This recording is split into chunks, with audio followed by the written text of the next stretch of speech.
Hi friends, ఎలా ఉన్నారు? నేను బాగున్నాను. మీరందరూ బాగుండాలని కోరుకుంటున్నాను. ఇప్పుడు కథలోకి వెళ్దాం. చదువుతున్నది శోభారెడ్డి. ఏం లేదు, మనోజ్ నీ జోలికి రాకూడదంటే మనకు ఒకే ఒక దారి ఉంది. నువ్వు డైరెక్ట్గా మనోజ్ వాళ్ళ బామ్మ కర్పూర కళాదేవి దగ్గరికి వెళ్ళి మనోజ్ నీ వెంటబడుతున్న విషయం అంతా ఆవిడికి చెప్పి ఇక ఆవిడే చూసుకుంటుంది అని ధీమాగా చెప్పాడు సుధీర్. ఆ ఉపాయం వినగానే గుండెల మీద చెయ్యేసుకుంది పూజిత. అమ్మో, ఆవిడతో చెప్పడమా? ఆ రోజు ఆవిడ కేకలు చూశానుగా, నా వల్ల కాదన్నయ్యా అని భయంగా అంది పూజిత. సుధీర్ పట్టు వదలని విక్రమార్కుడిలా మళ్ళీ ఆలోచించి, పోనీ ఇంకో పని చేయి అన్నాడు. ఇందాక చెప్పిన లాంటిదే అయ్యుంటుంది అన్నట్టు అనుమానంగా చూస్తూ, ఏంటి అది అని అడిగింది పూజిత. మనోజ్ని చేసుకోబోయే పెళ్లి కూతురు అత్రిజ ఉంది కదా, వాళ్ళ ఇంటి అడ్రస్ చెప్తాను, వెళ్ళి మనోజ్ గాడి వేషాలన్నీ ఆ అత్రిజతో చెప్పేయి అన్నాడు సుధీర్. అత్రిజతోనా అంటూ ఆ రోజు రాత్రి మనోజ్ వాళ్ళ ఇంట్లో చూసిన అత్రిజ రూపాన్ని గుర్తు చేసుకుందామె. పూజిత ఆలోచనలో పడడం చూసి ఆమెను ఎలాగైనా ఒప్పించడానికి మరింత ఒత్తిడి పెంచాడు సుధీర్.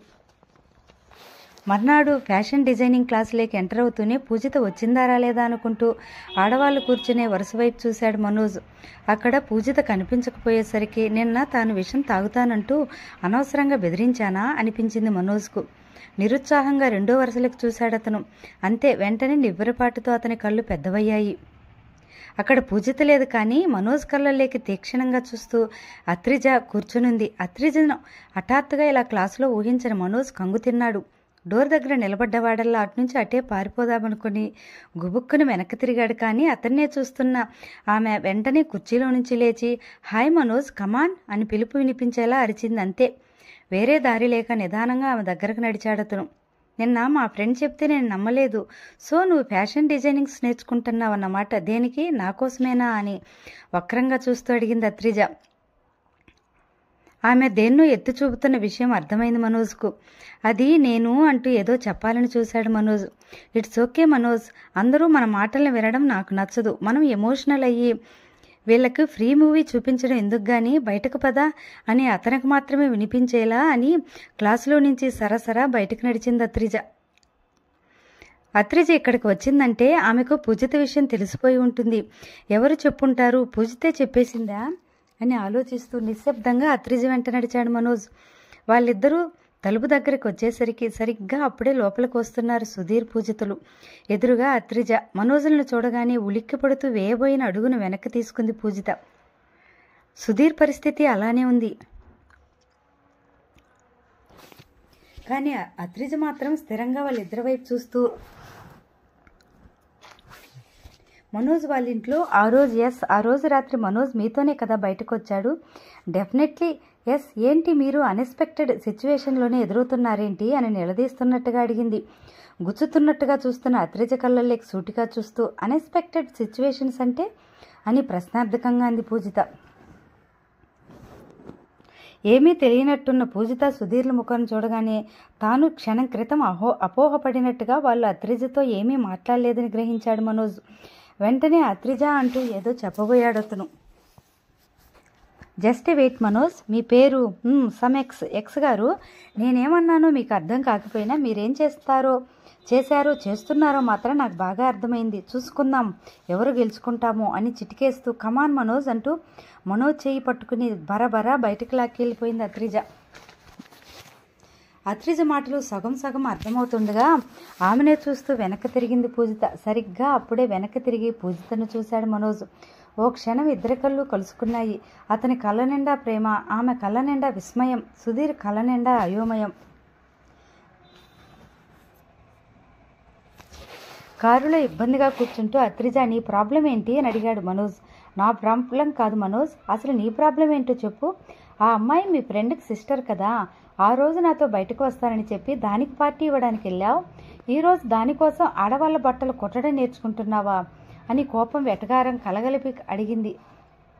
ఆమెలో కోపం బుస్సున పొంగుతున్నా స్టీరింగ్ పట్టుకున్న ఆమె చేతులు, రోడ్డుని చూస్తున్న ఆమె కళ్ళు మాత్రం చేస్తున్న పనిలో నిమగ్నమై ఉన్నాయి.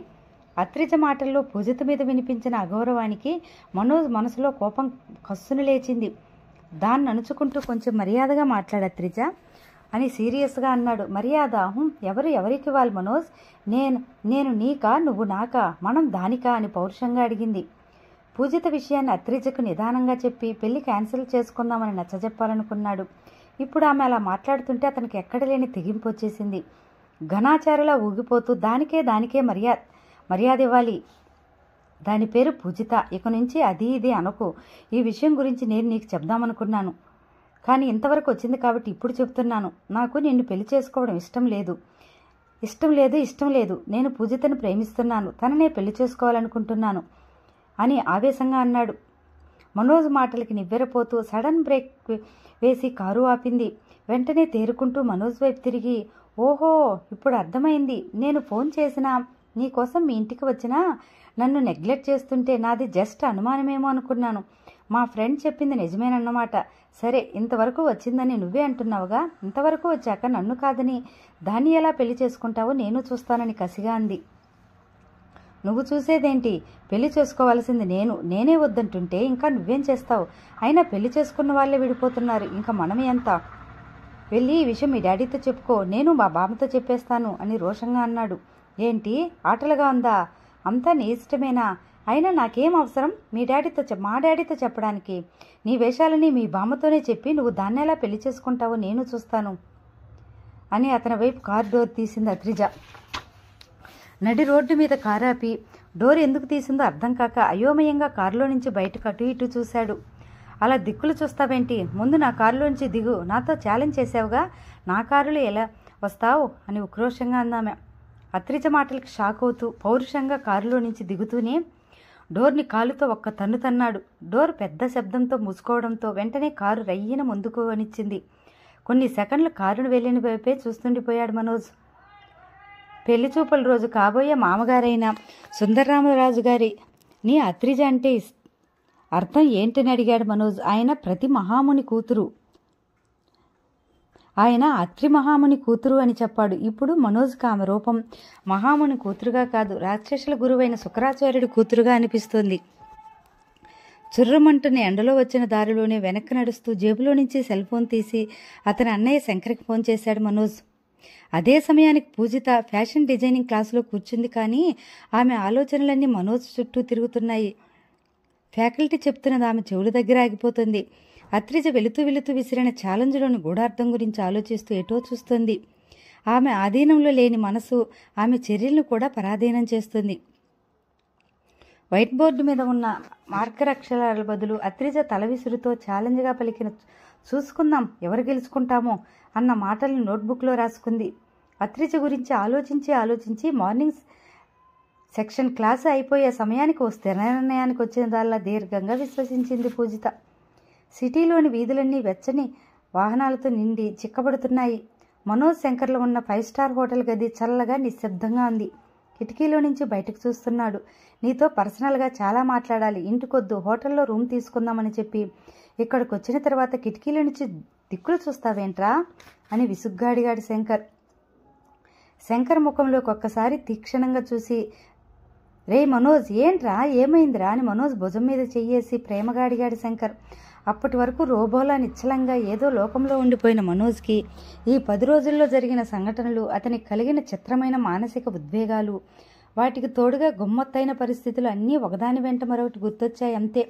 దుఃఖం తన్నుకొస్తుంటే శంకర్ భుజం మీద తలవాల్చి జరిగిన సంగతులన్నీ చెప్పి బావురుమంటూ ఏడ్చేశాడు మనోజ్. మనోజ్ మాటలు వినగానే శంకర్గా బుర్ర గిర్రుని తిరిగింది. వెంటనే ఈ పూజిత ఎవర్రా అని తికమకపడుతూ అడిగాడు. పూజిత ఎవరా? పూజిత, మన పూజిత అన్నయ్య, మన సుధీర్ చెల్లి. మన పూజిత అని పెదవులు సన్నగా విడదీసి చిరునవ్వుతో చెప్తూ గుండెల మీద అరచేత్తో రాసుకున్నాడు. కనీసం ఊహించలేని ఈ విషయాన్ని రెప్పవాల్చకుండా, గొక్క మింగకుండా, పిక్క కదల్చకుండా బిగుసుకుపోయి ఉంటున్నాడు శంకర్. అత్రిజను పెళ్లి చేసుకోబోతున్న మనోజ్ ఇప్పుడు వేరే అమ్మాయిని ఎలా పెళ్లి చేసుకుంటాడు అనుకుంటూ ఆ ఏసీ గదిలో కూడా ఉక్కిరిబిక్కిరిగా ఫీల్ అయ్యాడు శంకర్. సాయంత్రం ఫ్యాషన్ డిజైనింగ్ క్లాస్ అయ్యే సమయానికి పూజితను తీసుకెళ్లడానికి సుధీర్ వచ్చాడు. సుధీర్ డల్గా ఉండడం గమనించి ఆమెను హుషారుగా ఉంచడం కోసం వేలాకోలంగా, అమ్మయ్య, ఈ పూటతో నీకు వండి పెట్టే బాధ తీరిపోతుంది, పాపం రోజు మీ నాన్న ఎలా వండి పెడుతున్నాడో నీకు. అయినా ఆడపిల్లవి నువ్వు మీ నాన్నకు వండి పెట్టాల్సింది పోయి ఇన్నేళ్ళు వచ్చినా ఆయన నీకు వండి పెడుతున్నాడంటే బాబోయ్ బాబోయ్, బాబాయ్ ఈ సో గ్రేట్ అని పూజతో కలిసి మెట్లు దిగుతూ అన్నాడు సుధీర్. తండ్రి ఊసొచ్చేసరికి పూజితలో హుషారొచ్చింది. 4 రోజులు వండేసరికి నీకు నీరసం వచ్చిందా? చూడు, ఖచ్చితంగా నీకు వంటరాని భార్య వస్తుంది అని అంది పూజిత. మరీ మంచిది, నేనే శుభ్రంగా అన్నీ వండి పెట్టి దాన్ని బుట్టలో పడేస్తా. నా వంటకి అలవాటే నన్ను వంటగదిలోనే ఉంచేస్తుంది. అది ఉద్యోగం చేసి సంపాదించి తెస్తే హాయిగా ఇంట్లో కూర్చుని పెయింటింగ్స్ వేసుకుంటూ వంట చేసుకుంటూ లైఫ్ అంతా ఎంజాయ్ చేసేస్తా అని నవ్వుతూ అన్నాడు సుధీర్. ఈ 4 రోజులు వంట చేయడానికి సుధీర్ పడిన కష్టం ప్రతిరోజు పూజిత వాళ్ళ నాన్న పడుతున్నాడు అనుకుంటుంటే సుధీర్కి ఆయన మీద ఉన్న కోపం అంతా పోయి దాని స్థానంలో జాలి వేసింది. ఆయన వైపు నుంచి ఆలోచిస్తూ, అది సరే పూజిత, ఇన్నేళ్ళు మీ నాన్న మంచివాడు కాదు అనుకునేవాడిని. పాపం ఆయన మంచోడే, నువ్వే శాడిస్ట్ దానివి. ఆయనను ఈ వయసులోనే ఎంత ఇబ్బంది పెడుతున్నావంటూ తాను వంట చేసిన అక్కసంతా వెళ్ళగక్కుతూ అన్నాడు. వాళ్ళిద్దరూ బిల్డింగ్ కింద ఉన్న పార్కింగ్లోకి వచ్చారు. సుధీర్ తన బండిని పార్కింగ్లోంచి తీసుకొచ్చాడు. పూజిత ఎక్కగానే పూజిత వాళ్ళ ఇంటి వైపు పోనిచ్చాడు సుధీర్. అన్నయ్య, నువ్వు అన్నది నిజమే, నాన్నని చాలా ఇబ్బంది పెడుతున్నాను. ఇంట్లో వంట చేసి తర్వాత ఆయన మెడికల్ షాప్కి వెళ్ళి షాప్ నుంచి వచ్చి మళ్ళీ వంట చేయాలంటే చాలా కష్టమని నాకు తెలుసు. కానీ నన్ను పెంచిన ఈ 20 ఏళ్ల కంటే ఆయనకు రాబోయే 50 ఏళ్ళు ఎక్కువ కదా అంది పూజిత. పూజిత మాటలు అస్సలు అర్థం కాలేదు సుధీర్కు. బైక్ వెళ్లే వేగపు గాలిలో కొన్ని మాటలు ఎగిరిపోయాయేమో అని బండి వేగాన్ని తగ్గిస్తూ, ఏంటి నువ్వు అన్న దాంట్లో 20-50 అన్నది తప్ప నాకేం అర్థం కాలా అన్నాడు సుధీర్. అమ్మ చనిపోయాక నాన్న వంట చేయడానికి ఎంత శ్రమ పడేవారో నేను కళ్ళారా చూశానన్నయ్య. అప్పుడు నేను వంట చేయాలని ట్రై చేశాను, కానీ నాన్న ఎప్పుడూ నన్ను వంటగదిలోకి రానిచ్చేవారు కాదు. నాకేం కావాలన్నా నేను అడక్కముందే అన్నీ చేసి పెట్టేవారు. నేను పెద్దదాన్ని అయ్యాక ప్రపంచం తెలుస్తున్న కొద్దీ నాకు ఆలోచన వచ్చింది. నాన్నకు నేను వంట చేసి పెడితే రేపు నేను లేకపోతే నాన్న మరీ ఇబ్బంది పడతారనిపించింది. అందుకే నేను లేకపోయినా నాన్నకు నా లోటు తెలియకూడదని ఆయన ఒంటరిగా చేసుకోవాల్సిన పనులన్నింట్లో నేను కల్పించుకోవడం మానేశాను అని సుధీర్కి అర్థమయ్యేలా చెప్పింది పూజిత. ఆమె చెప్పింది విన్నాక ఇది పాయింటేగా అనిపించింది. కానీ ఎప్పటి దాని గురించో ఈ రోజున ఆయన ఇబ్బంది పెట్టడానికి కరెక్టే అనుకోలేకపోయాడు అతను. ఏమో, నువ్వు చెప్తుంటే ఓకే అనిపిస్తున్నా, నీది మరీ ఎస్కేపిజమే బాబు. ఇలా కూడా ఆలోచించే కూతుర్లుంటారా? భవిష్యత్తులో ఎప్పటికోసమో అని చెప్పి వంటంతా మీ నాన్న చేత చేయిస్తున్నావా? అయినా చిన్న వయసులోనే నీకింత క్రిమినల్ ఆలోచనలు అని తన మనసులో మాట బయటకు అనేసినందుకు నాలుగు ఖర్చుకుని, సారీ క్రియేటివ్ అనబోయి క్రిమినల్ అని వచ్చేసింది. నీకు చిన్నప్పుడే ఇంత క్రియేటివ్ ఆలోచనలు వచ్చాయంటే నువ్వు మామూలు దానివి కాదే బాబు అన్నాడు సుధీర్. వెటకారం చాలులే అంటూ సుధీర్ డిప్ప మీద ఒకటిచ్చింది పూజిత. అంతలోనే ఏదో గుర్తొచ్చిన దానిలా అన్నయ్య అని పిలిచింది. ఏంటి అంటూ బండి తోలుతూనే వెనక్కి చూశాడు. ఏం లేదు, నీ సెల్ ఫోన్ ఒకసారి ఇవ్వు అంది. జేబులో నుంచి సెల్ తీసిచ్చి ఎందుకు అన్నాడు సుధీర్. నిమిషం గడిచిన తర్వాత కూడా పూజిత ఎంతకీ జవాబు ఇవ్వకపోవడంతో, నీ మొబైల్లో బ్యాలెన్స్ లేదా? ఎవరికన్నా ఫోన్ చేస్తున్నావా అని మళ్ళీ అడిగాడు. అదేం లేదు, జస్ట్ మనోజ్ సెల్ నెంబర్ తీసుకున్నాను, ఇదిగో నీ ఫోన్ అని సుధీర్ సెల్ను ముందుకిచ్చిందామె. ఆమె మాటలకు షాక్ అయి సర్రున బండి బ్రేక్ వేశాడు. భాస్కర్రావు, భవానీ, రాఘవ అందరూ కాశీ నుంచి తిరిగొచ్చేది ఈరోజు ఉదయమే. పూజిత తండ్రి రాఘవ భాస్కర్రావుతో వాళ్ళ ఇంటికి వెళ్లకుండా రైల్వే స్టేషన్ నుంచి డైరెక్ట్గా ఇంటికి వచ్చేస్తానని చెప్పడంతో ఇల్లంతా నీట్గా సర్ది తండ్రి కోసం ఏం చేయాలా అని ఆలోచిస్తూ కూర్చుంది పూజిత. భవిష్యత్తులో ఎప్పటి కోసమో అని చెప్పి మీ నాన్న చేత వంటంతా చేయిస్తున్నావా అన్న సుధీర్ మాటలు ఆమె మెదడులో చక్కర్లు కొడుతున్నాయి. తండ్రి వచ్చేలోపు ఆయన కోసం ఏదైనా స్పెషల్ వెంటనే ప్రిపేర్ చేసి ఉంచుదామనిపించింది పూజితకు. ఏం చేస్తే బాగుంటుందో సుధీర్ని అడుగుదామా అనుకుంది. తండ్రికి సర్ప్రైజ్ ఇవ్వడం కోసం ఆమె తయారు చేసిన గ్రీటింగ్ కార్డ్ని సంభ్రమంతో చేతిలోకి తీసుకుని కంగారుగా పరిగెత్తుకొచ్చి తలుపు బోల్డి తీసిందామె. ఊహ తెలిసిన తర్వాత ఇన్ని రోజులు ఎప్పుడూ తండ్రిని విడిచి ఉండలేదామె. అందుకే పూజితలో తండ్రి వచ్చేసినందుకు సంతోషంతో పాటు ఇన్ని రోజులుగా ఆయన కనిపించిన బెంగ కూడా ఏ మూల నుంచో బయటకొచ్చింది. పట్టలేనంత ఆనందంతో తల లోపలికి లాగుతున్న ఐ మిస్ యూ నాన్న అంటూ తండ్రిని హత్తుకుపోయిందామె. ఒకే ఒక్క క్షణం తాను హత్తుకుని తన తండ్రిని కాదు అని అర్థమవుతున్నే గోడ కొట్టిన బంతిలా వెనక్కి లాగింది పూజిత. వెనక్కు జరిగింది. ఎదురుగా ఉన్న అపరిచిత వ్యక్తిని చూడగానే ఆమె కళ్ళు విస్మయంతో పెద్దవయ్యాయి. ఆ వచ్చింది తన తండ్రి కాదని, ఎవరో తెలియని వ్యక్తిని తన తండ్రిగా పొరపడి ఆయనను హత్తుకున్నానని అర్థమవుతున్న ఇంకొక అడుగు వెనక్కి వేసింది. ఆ వచ్చిన ఆయన కూడా ఆమెకు లాగానే అయోమయ స్థితిలో ఉన్నట్టు రెప్ప వేయకుండా పూజితనే చూస్తున్నాడు. హఠాత్తుగా జరిగిన ఆ చర్య ఆయనను కూడా ఆశ్చర్యంలో ముంచెత్తినట్టు వచ్చిన విషయం మరిచి కొన్ని క్షణాలు బొమ్మలా ఉండిపోయాడాయన. పూజితే మొదట తేరుకుని, సారీ అండి, మా నాన్నగారు అనుకున్నాను. ఎవరు మీరు? నాన్న కోసం వచ్చారా అని ఆయనను ప్రశ్నార్థకంగా చూస్తూనే అడిగింది. పూజిత ప్రశ్నలకి లోకంలోకి వచ్చాడాయన. ఆయన ఏం మాట్లాడాలో తెలియని వాడిలా కోటును సరిచేసుకుంటూ అటు ఇటు చూశాడు. పూజిత ముఖంలో ఇంకా కదలాడుతున్న ప్రశ్నార్థకాలని గమనించి, నా పేరు Sundararamaraju, Ramaraju builders, Ramaraju real estates, Ramaraju homoeopathy hospitals, labs ఇంకా అని చెప్తూ పూజిత ముఖంలోకి చూసి చెప్పడం ఆపేశాడు. తెలుగు విద్యార్థికి ఆఫ్రికన్ భాష అయిన సోమాలిలో పాఠం చెప్తున్నట్టు ఆ విద్యార్థి ముఖంలో కదిలేడే భావం లాంటిది పూజిత ముఖంలో కనిపించింది ఆయనకు. మల్లాసోరి దీర్ఘంగా విశ్వసించి, నేను అత్రిజకు ఫాదర్నమ్మా అని పూజిత కళ్ళలోకి చూస్తూ చెప్పాడాయన. ఆయన మనోజ్ పెళ్లి చేసుకోబోతున్న అత్రిజకు నాన్న అని వినగానే షాక్తో ఉలిక్కిపడింది. నమ్మకస్యం కానంత ఆశ్చర్యంగా ఆయన చూస్తూ, మీరు అత్రిజ వాళ్ళ నాన్నగారా? లోపలికి రండి అంకుల్ అంటూ తడబాటుగా ఇంట్లోకి నడిచిందామె. నడుస్తుందే గాని ఆయన ఇక్కడికి ఎందుకు వచ్చారన్న ప్రశ్న ఆమెలో అదుర్దాన్ని కలిగించింది. పూజిత ముఖంలోని ప్రతి భావాన్ని పరిశీలించి చూస్తున్న ఆయన కళ్ళు వాల్చుకున్న పూజిత కండరెప్పలను చూడగానే ఒక్కసారిగా నివ్వెరపోయారు. కళ్ళని చికిలించి కుర్చీలో నుంచి కొంచెం ముందుకు వంగి ఇంకా పరిశీలనగా ఆమె కళ్ళని చూడబోతుంటే సరిగ్గా అప్పుడే తలెత్తింది పూజిత. మనోజ్తో నాకు అసలు పరిచయం లేదంకుల్. అతను మా అన్నయ్య సుధీర్కి ఫ్రెండ్. మనోజ్ని పెళ్లికొడుకు చేసిన రోజుని నేను అతన్ని మొదటిసారి చూడడం అని ఆపిందామె. పూజిత చెబుతున్నదేది ఆయన గారి మెదడని చేరడం లేదు. ఆమె ఎప్పుడు రెప్పవాల్చుతుందా అన్నట్టు ఆమె కనురెప్పలనే చూస్తున్నారాయన. ఆమె ఏదో మాట్లాడుతూ మెరుపులా కనురెప్పలను వాల్చి తెరవడంలోని స్వల్ప సమయం మాత్రమే ఆయన ఆలోచనకి తెలుస్తోంది. గుప్పెట్లో చిక్కగా జారిపోతున్న ఆ స్వల్ప సమయం కోసం మళ్లీ మళ్లీ ఆమె కనురెప్పల వంక చూస్తున్నారాయన. ఆయన భావాల్ని గమనించకుండా కళ్ళు వాల్చుకుని, మనోజ్ అత్రిజతల మధ్య రావాలని నేను అనుకోలేదు అంకుల్. మనోజే నన్ను ఇందులోకి లాగాడు. మనోజ్ మీద చాలా కోపం వచ్చింది కూడా నాకు. కానీ మనోజ్ మీ అమ్మాయితో పెళ్లికి మనస్ఫూర్తి ఇష్టంతో అంగీకరించలేదని మీరందరూ ప్లాన్ చేసి మనోజ్ మీద ఒత్తిడి తీసుకొచ్చి అత్రిజతో పెళ్లికి ఒప్పించారని తెలిసాక, అతను నా కోసం ప్రాణాలైనా లెక్క చేయడని అర్థమయ్యాక మనోజ్పై కొంచెం ఇష్టం కలిగింది అంకుల్, అలాగని అంటూ తలెత్తి చూసింది. అంతే. ఆ వెంటనే భయభ్రాంతరాలవుతూ కెవ్వు నరిచిందామె. పూజితకి ఎదురుగా కూర్చున్న కుర్చీలో నుంచి పూర్తిగా ముందుకు వంగి పూజిత ముఖంలో ముఖం పెట్టి కళ్ళు విప్పార్చి చూస్తున్నారాయన. అలా ఆమెనే చూస్తున్న ఆయన కూడా పూజిత కేక కదిరిపడ్డారు.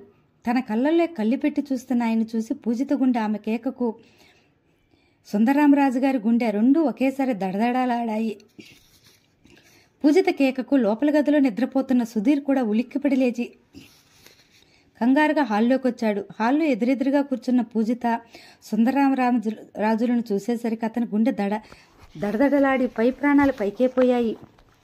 సుందరరామరాజు గారు ఇక్కడికి రావడం, మనోజ్ పీక పట్టుకున్నందుకు ఫ్యాషన్ డిజైనింగ్ క్లాసులో అత్రిజ కనిపించిన దానికి ప్రతిఫలం అనిపించింది సుధీర్కు.